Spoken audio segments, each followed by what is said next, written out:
अध्यक्ष अरुण जी, युवा मोर्चे के हमारे साथी मनदीप जी, उपस्थित सभी पत्रकार बंधुओं,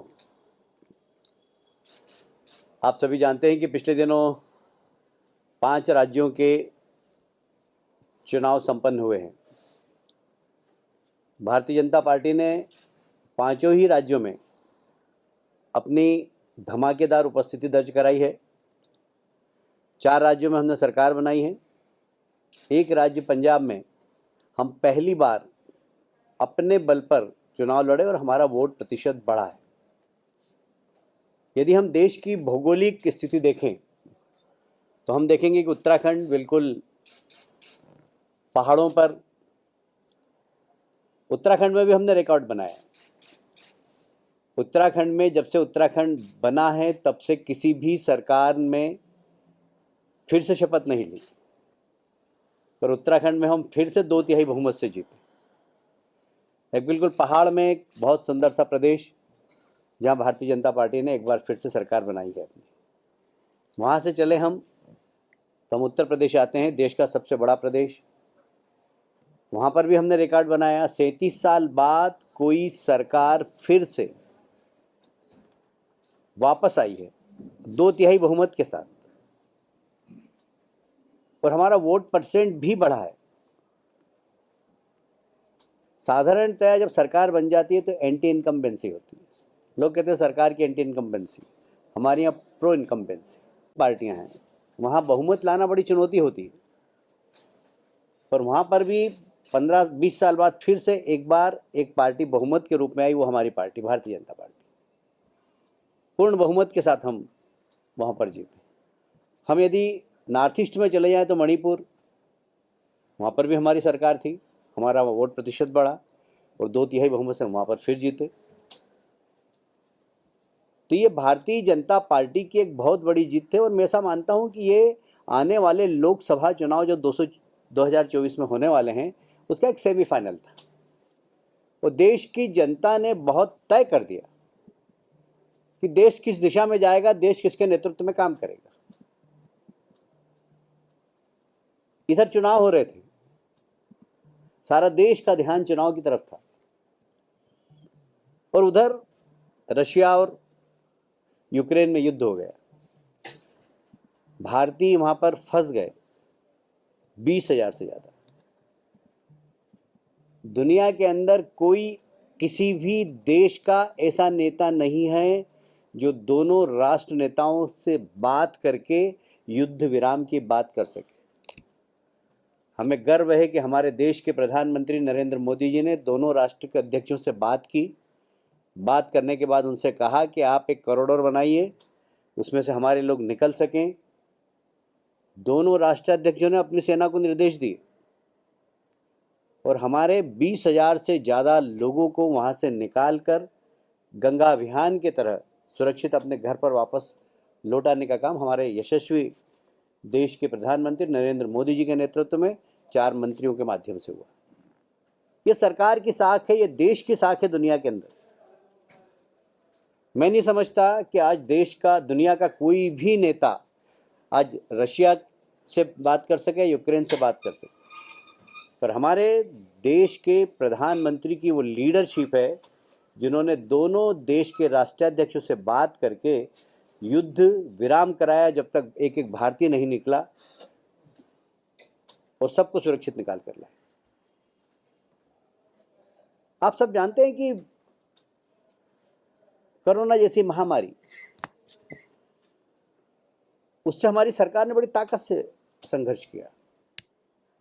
यदि जनसंख्या की दृष्टि से देखें और लॉजिस्टिक देखें, हम इंफ्रास्ट्रक्चर देखें हेल्थ का, तो अमेरिका, इंग्लैंड, जापान, जर्मनी, सब दूर का लॉजिस्टिक हेल्थ इंफ्रास्ट्रक्चर हमसे ज़्यादा अच्छा। पर यदि हम मोर्टेलिटी रेट देखें, हम यदि कोरोना से प्रभावित मरने वालों की संख्या देखें तो जनसंख्या की दृष्टि से दुनिया में सबसे कम मौत यदि कहीं पर हुई तो हमारे यहाँ हुई। उसका कारण है कि हमारे देश के प्रधानमंत्री ने कोरोना के दौरान समय पर लॉकडाउन किया, देश की जनता उनके साथ खड़ी रही।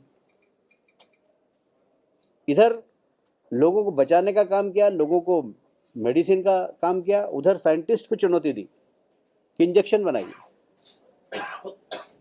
वैक्सीनेशन तैयार करिए। स्वयं प्रधानमंत्री जहां वैक्सीनेशन बन रहे थे वहां जाकर साइंटिस्ट की पीठ थपथपा कर आए।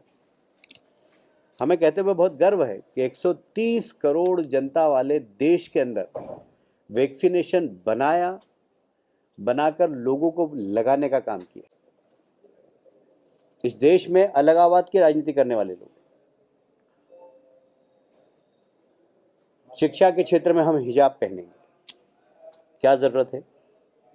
हमने भी पढ़ाई की, हमारे साथ भी मुस्लिम विद्यार्थी पढ़ते थे, हमारे यहाँ सरस्वती पूजन होती थी, वहाँ पर लोग करते थे, हमारे यहाँ वंदे मातरम की प्रार्थना होती थी, लोग खड़े होते थे, हमें पता ही नहीं होता था कि हिंदू है कि मुसलमान है।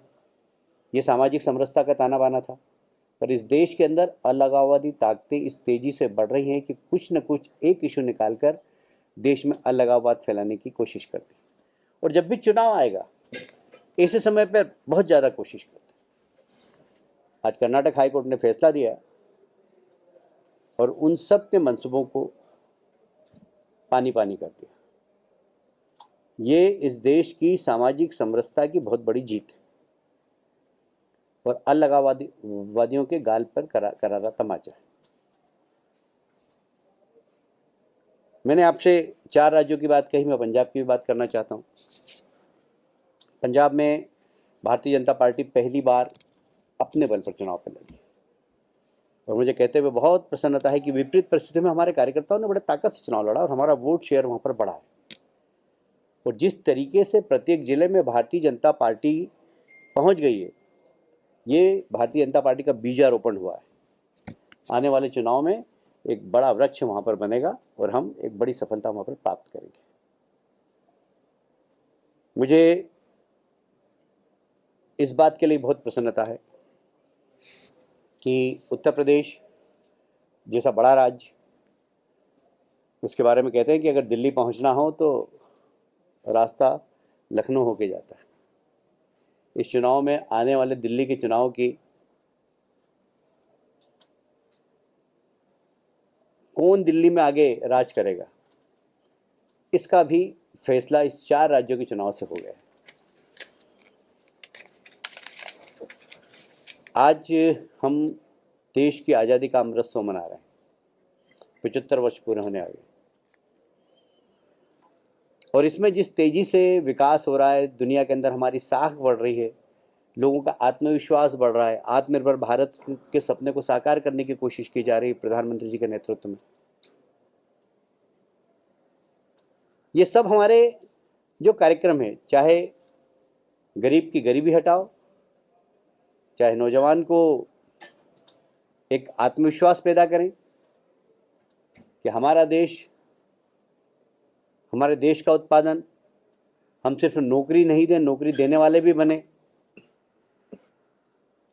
ये सब परिस्थितियां माननीय मोदी जी के नेतृत्व में इस देश के अंदर खड़ी हुई है। मैं समझता हूं कि आने वाला कल हमारा मोदी जी के नेतृत्व में और अच्छा होगा। हम दुनिया में एक ताकतवर देश की दृष्टि से और ज़्यादा उभरेंगे। आने वाला कल भारत का बहुत सुनहरा है और ये 5 राज्यों के चुनाव के बाद मुझे लगता है कि लोगों का आत्मविश्वास और बढ़ा है। यह देश सही दिशा में जा रहा है। सभी दूर जाएगी, सारे देश में जाएगी। मैंने बताया कि जब नॉर्थ ईस्ट जैसे मणिपुर में है, गोवा समुद्र के किनारे पर है, पहाड़ पे है, उत्तर प्रदेश जैसे बड़े राज्य के अंदर है, तो वहाँ कैसे बच जाएगी? सभी दूर रहेगी। सर, हरियाणा की काफी सीमाएं हैं जो पंजाब से लगती हैं, काफी जिले हैं जो हरियाणा और पंजाब के साथ साथ हैं। तो आम आदमी पार्टी जो प्रदर्शन रहा है पंजाब में, क्या लगता है कि हरियाणा में उसका असर पड़ेगा और भाजपा का जो वोट बैंक है उस पर कितना असर पड़ेगा? सर, इसी से संबंधित मेरा सवाल है। आम आदमी पार्टी की तरफ से अब ये कहा जा रहा है कि विधानसभा के चुनाव होने हैं हिमाचल प्रदेश में, 68 के 68 सीटों पे चुनाव लड़ेगी और वहां पर जीत दर्ज करेगी। किस तरीके से देखते हैं उनकी इसमें? देखिए, वो एक पार्टी है, उन्होंने भी सफलता अर्जित की है, इसलिए वो भी 7 घोड़े पर सवार हैं, वो कुछ भी कह सकते हैं। पर भारतीय जनता पार्टी को किसी प्रकार की चुनौती नहीं लगती। हमारे लिए आम पार्टी। सर कहा पंजाब में क्योंकि भी यही जा रहा था, लेकिन वेव काफी बड़ी आम आदमी पार्टी की नजर है। शायद आपने हमारे राष्ट्रीय अध्यक्ष जी की प्रेस कॉन्फ्रेंस सुनी नहीं थी। जिस दिन चुनाव अभियान समाप्त हुआ था उसी दिन हमने कहा था कि 4 राज्यों में हम जीतने वाले हैं, 5वें राज्य में हम धमाकेदार उपस्थिति दर्ज करेंगे, और पंजाब में हमने हमारी उपस्थिति दर्ज कराई है और हमारा वोट परसेंट हमेशा से ज़्यादा हुआ है। सर, आम आदमी पार्टी के नेता लगातार ये कह रहे हैं कि हिमाचल प्रदेश, हरियाणा, गुजरात में चुनाव लड़ेंगे और कहीं ना कहीं प्रधानमंत्री नरेंद्र मोदी की जगह लेंगे अरविंद केजरीवाल। इस तरीके की बयानबाजी को भारतीय जनता पार्टी कैसे देखती है, जिस तरीके से वो लगातार कह रहे हैं कि केजरीवाल सीधा टक्कर देंगे मोदी साहब? नहीं, केजरीवाल जी ऐसा सपना देखे तो कोई बुराई नहीं, देखना चाहिए। शरद पवार ने भी ये सपना देखा था, मुलायम सिंह जी ने भी ये सपना देखा था। शरद पवार कहाँ हैं, मुलायम सिंह जी कहाँ हैं? लालू प्रसाद यादव जी ने भी ये सपना देखा था, आप देख लीजिए वो कहाँ हैं। मुलायम सिंह जी के बेटा अखिलेश ने भी ये सपना देखा था, वो कहाँ हैं आप देख लीजिए। बंगाल के मुख्यमंत्री भी ये सपना देख रहे हैं। तो बहुत सारे लोग सपना देख रहे हैं, सपना देखने में कोई बुराई नहीं और सबको देखना चाहिए। आप भी देख सकती है सपना, उसमें क्या है कि मैं प्रधानमंत्री सर, बनूं। किसानों की अगर हम बात करें तो संयुक्त किसान मोर्चा की जो कल मीटिंग हुई है, पिछले दिनों जो भी हुआ सिंघू बॉर्डर पे, उन्होंने फिर से 21 मार्च को प्रदर्शन करने का ऐलान किया है। एमएसपी को लेकर वो पूरे देश में प्रदर्शन करेंगे बीजेपी के खिलाफ। जो उनसे वायदा खिलाफी हुई है उस पर उन्होंने बोला है कि उनके साथ वायदा खिलाफी की गई। देखिए, ऐसा है कि ये चुनाव बहुत सारे, ये चुनाव और चुनाव का परिणाम, इसने बहुत सारे संदेश दिए। जो लोग किसानों के नेता के नाम से जाने जाते हैं, उनके साथ किसान है क्या? क्योंकि उन्होंने कहा था कि भारतीय जनता पार्टी का विरोध करो। क्या किसानों ने भारतीय जनता पार्टी का विरोध किया? किसान भारतीय जनता पार्टी के साथ खड़े रहे, मोदी जी के साथ खड़े रहे। तो इस चुनाव परिणाम ने यह भी बता दिया कि किसानों का नेता कौन है।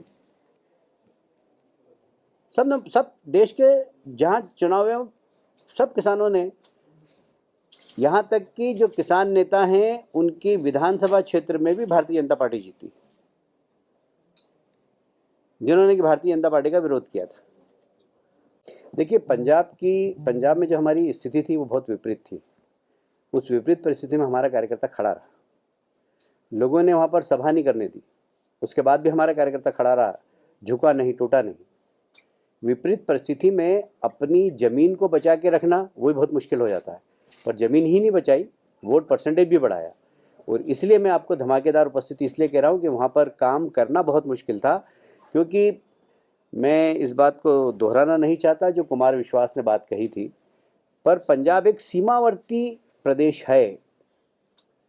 वहाँ सरकार ऐसी हो जो देश की चिंता करे, कुर्सी की चिंता नहीं करे, तो पंजाब सुरक्षित रहेगा। देखिए, हम तो शुभकामनाएं देंगे, क्योंकि अभी उन सरकार ने शपथ ही ली है और सरकार अभी पूरी तरीके से बनी भी नहीं है, इसलिए अभी से हम उनके ऊपर आरोप लगाएं। पर यह बात सही है कि उनके लिए एक चुनौती है और हम शुभकामनाएं देंगे कि पंजाब की जनता ने आपको मैंडेट दिया है तो पंजाब सुरक्षित रहे, वहाँ पे अलगाववादी ताकतें नहीं बढ़े। सीमावर्ती प्रदेश है, देश की आंतरिक सुरक्षा को खतरा भी हो सकता है जरा सी लापरवाही के कारण, वोट बैंक की राजनीति के कारण, तुष्टीकरण की नीति के कारण। जिस प्रकार की पूर्व मुख्यमंत्री अमरिंदर सिंह जी ने भी इस पर अपनी शंका जाहिर की थी और बहुत सारे लोगों ने शंका जाहिर की, पर मैं ऐसे अवसर पर जब पंजाब की जनता ने मैंडेट दिया है, मैं उनको शुभकामनाएं दूंगा। भारतीय जनता पार्टी के लिए कहा जाता है कि Bharatiya Janata party with difference, एक अलग प्रकार की पार्टी है। वो अलग प्रकार ये है कि हमारी कार्यकर्ता आधारित पार्टी। अभी आपसे मैं प्रेस वार्ता कर रहा हूँ, इसके पहले मैंने पोलिंग बूथ के कार्यकर्ताओं की बैठक ली। आप कल्पना कर सकते हैं कि किसी राजनीतिक दल का, भारतीय जनता पार्टी जैसा राजनीतिक दल जो विश्व की सबसे बड़ी पार्टी है, उसका राष्ट्रीय महामंत्री एक पोलिंग बूथ के कार्यकर्ताओं के साथ बैठा। तो हमारा काम करने का आधार है कार्यकर्ता। मेरा सवाल कुछ और नहीं, मेरा जवाब भी यही है कि हम कार्यकर्ता आधारित पार्टी, हम कार्यकर्ताओं के बल पर जनता के बीच में जाते हैं। किसी सांसद, विधायक या मंत्री के बल पर नहीं, या सरकार के बल पर हमारा संगठन नहीं चलता है। लेकिन जनता ने वोट किरण खेत कर दिया। भारतीय जनता पार्टी के कार्यकर्ता हैं और इसलिए मैंने कहा कि पार्टी कार्यकर्ता आधारित पार्टी है। हम सत्ता के आधार पर संगठन नहीं चलाते हैं, संगठन के आधार पर सत्ता खड़ी करते हैं। All world open challenge 17 time gold medalist मियां रफीक मोहम्मद पंडित मौलवी बेगम तांत्रिक इन्हां चोरा ठग्गां तो सावधान स्पेशलिस्ट वशीकरण सट्टा नंबर लव मैरिज पति पत्नी च अनबन विदेश च पक्का होना कारोबार दा ना चलना सिर्फ 31 घंटियां विच समाधान फ्री फ्री फ्री मियां रफीक मोहम्मद मोबाइल 84 374 94 647 84 374 94 648